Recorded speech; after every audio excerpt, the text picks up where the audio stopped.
country. They try and monitor these things and see what your normal spending places are. And so if all of a sudden you're in another country, they might actually cut your card off. So it's a really good idea to call them ahead of time and try and alert them, but also to kind of get an idea from them what the best way of going about obtaining money and using your cards are from their perspective. Exchanging money was fairly easy. When I got to the airport, I actually exchanged my money at the airport because it's a pretty good rate, and I actually just exchanged cash for euros in Europe.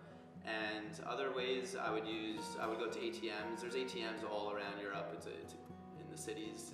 It's pretty easy to exchange money. Should do, and they recommended getting some money exchanged before you even went, because my bank would do it for free and I wouldn't pay a conversion fee. So I actually started with a bunch of money before I left. And additionally, they also told me with my debit card, it can be used as a debit or a credit card, but from their perspective, a debit card use incurred less fees. So it was really good to kind of talk to them.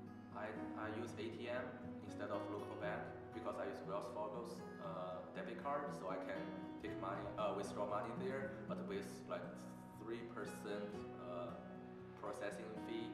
It's not that big deal because I usually take like a lot of them, a few hundred euro or a few thousand crown. So it's only like.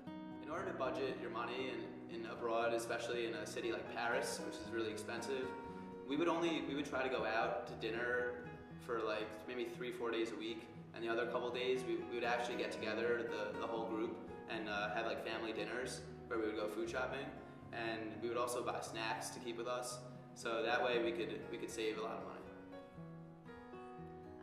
When I was in Australia, I lived in a dorm, so we actually had a sort of dining hall, so my meals were covered.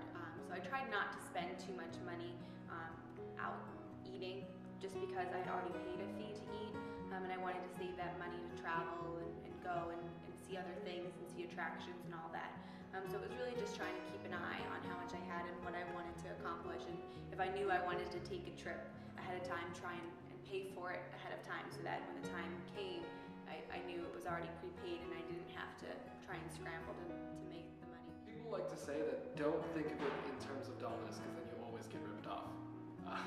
That's one thing I used to think, like whenever I got into a cab, you always just discuss the price when you get there. And if I always did it in US dollars, everyone's like, dude, you paid 5 times what you actually should. I was like, really? I paid the guy $5 for taking me 20 minutes in a cab ride. That's not that bad, right? But like, you can't think in exchange rates. They're just like, think that this is the currency and this is how much things cost. So when you're packing to study abroad, I recommend leaving a lot of stuff behind. I was really worried I wouldn't be able to find my shampoo or my toothpaste. Everything's there and more. Especially a lot of times the program will give you a recommended list of things to bring, but you end up not needing half the things that you think you'll need. So I try to leave it down to bare essentials.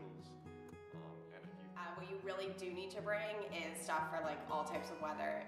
Consider where you're going to travel while you're abroad and what seasons you're going to go through, because you're going to need that warm weather stuff even when you think you're going to be cold the whole time.